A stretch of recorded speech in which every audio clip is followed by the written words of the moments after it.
안녕하세요. 유부녀 황혜신이라고 합니다. 저는 현재 43세이고 결혼한 지 14년 되었습니다. 결혼한 지는 오래되었지만 최근 몇 년이 지나서야 제 결혼 생활에 어려움이 생기기 시작했습니다.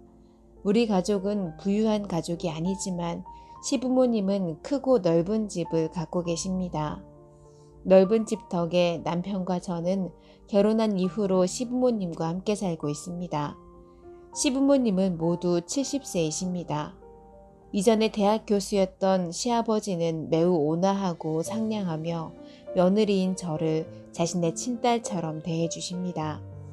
시어머니는 음식점 주인이셨습니다. 예전에는 매우 따뜻했던 시어머니는 며느리가 되면 해야 할 일을 부드럽게 저에게 가르쳐 주셨습니다. 음식점을 운영했던 시어머니는 항상 일찍 일어나서 시장에 가셨습니다.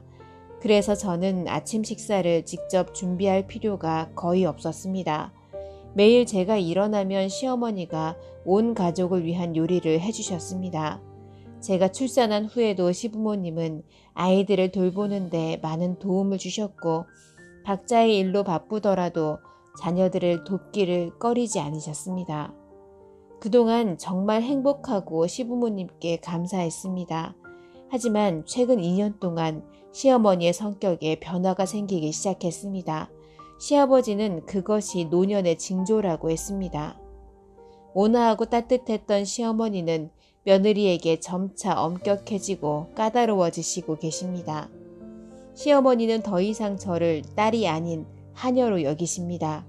시어머니는 음식점 운영도 그만두고 대부분의 시간을 집에서 보내십니다. 예전에는 시어머니가 집안의 큰 살림꾼이셨는데 지금은 제가 모든 일을 해야 합니다. 그리 젊지 않은 저는 회사 일과 집안일 둘 다 할 수 없어서 시간제로 가정부를 쓰겠다고 했는데 시어머니는 곧바로 반대하셨습니다. 왜 그런 일에 돈을 써야 해? 이전에 난 다른 사람 필요 없이 모든 걸 했어. 무슨 쓸데없는 짓을 하고 있는 거야? 어머니, 가족들을 잘 돌보지 못해서 정말 죄송해요. 하지만 제 일은 너무 바쁘고 요즘에는 야근도 해야 하고. 야근? 늦게 돌아온단 말이야? 퇴근 시간이 정해져 있지 않았어? 왜 야근해야 돼? 항상 거리를 떠돌아다니는 건 여자한테 좋은 건 없잖아. 다른 여자들처럼 바람 피고 다니니? 매번 시어머니와의 대화는 그렇게 끝났습니다. 시어머니는 맨날 화를 내시고 저는 많이 가슴이 아팠습니다. 물론 시어머니를 이해하려고 노력하지만 아직도 마음의 고통을 멈출 수가 없습니다. 시어머니는 까다로워지실 뿐 아니라 잘 헷갈리기 시작하셨습니다. 한 번은 시어머니가 제가 예전에 집을 사려고 3억을 빌렸다고 저에게 그 돈을 갚으라고 했습니다. 어머니, 뭐라고 하셨어요? 저희가 지금까지 부모님과 함께 살고 있잖아요. 집을 사기 위해서 돈을 빌린 적이 없는데요. 내가 헛소리를 하고 있단 말이야?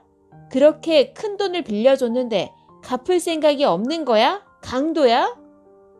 시어머니가 소리를 지르면서 저를 꾸짖기 시작하셨습니다.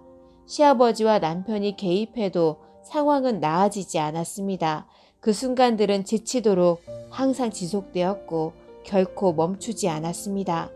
그러다가 며칠 전 갑자기 시어머니가 제가 일하는 회사에 오셨는데 어떻게 여기까지 오셨는지도 모르겠지만 저를 보자마자 곧바로 달려와서는 제 머리칼을 잡고 꾸짖었습니다. 이 강도야! 내 3천만 원 반지 뺏어간 게 너지? 빨리 돌려줘! 저는 너무 속상해서 무슨 일이 일어나고 있는지 몰랐습니다.